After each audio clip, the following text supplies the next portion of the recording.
السلام علیکم۔ دیکھیے، یہ جو اس طرح کی باتیں ہیں یہ ہمیں حدیث کے ذخیرے سے ملتی ہیں، اگرچہ کہ اگر حدیث کے ذخیرے میں اس طرح یہ باتیں نہ بھی ہوتی کہ نبی صلی اللہ علیہ وسلم نے پیر اور جمعرات کے روزے رکھے اور ایام بیز یعنی 13ویں 14ویں اور 15ویں کی جو دن ہیں یعنی مہینے،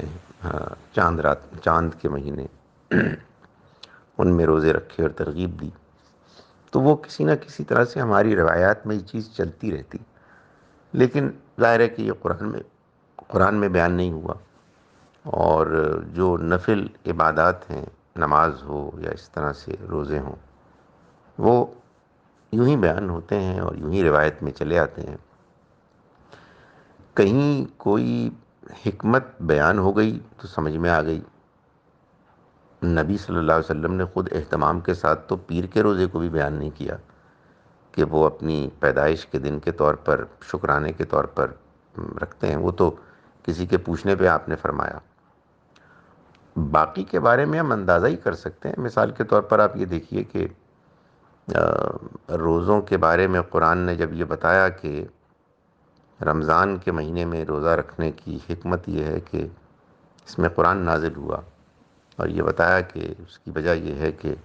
اللہ نے یہ چاہا کہ تم اللہ کی بڑائی بیان کرو اور تم اس کا شکر ادا کرو، تو معلوم یہ ہوتا ہے کہ ایک اچھا روٹین سجیسٹ کیا گیا ہے کہ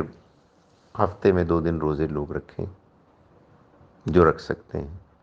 اور ایک درمیان میں مناسب گیپ بھی آ جاتا ہے پیر کے بعد جمعرات کا۔ اور ایک تیسرا پہلو یہ ہے کہ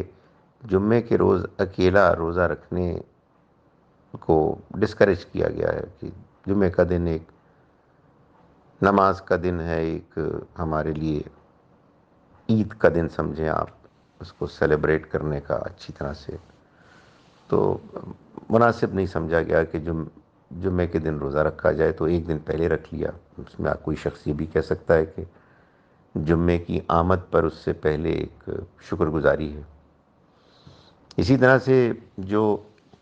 13ویں 14ویں اور 15ویں کے روزے ہیں اس کے بارے میں ہم قیاس ہی کر سکتے ہیں، اندازہ ہی کر سکتے ہیں کہ اللہ کی جو ایک غیر معمولی شان سامنے آتی ہے چاند کی ان راتوں میں، 13ویں 14ویں اور 15ویں کی، اس پر اس کی بڑائی کبریائی کے اظہار کے اعتراف کے طور پر انسان روزہ رکھتا ہے، اور یہ اچھی بات ہے کہ اسی طرح سے غور کرتا رہے انسان کے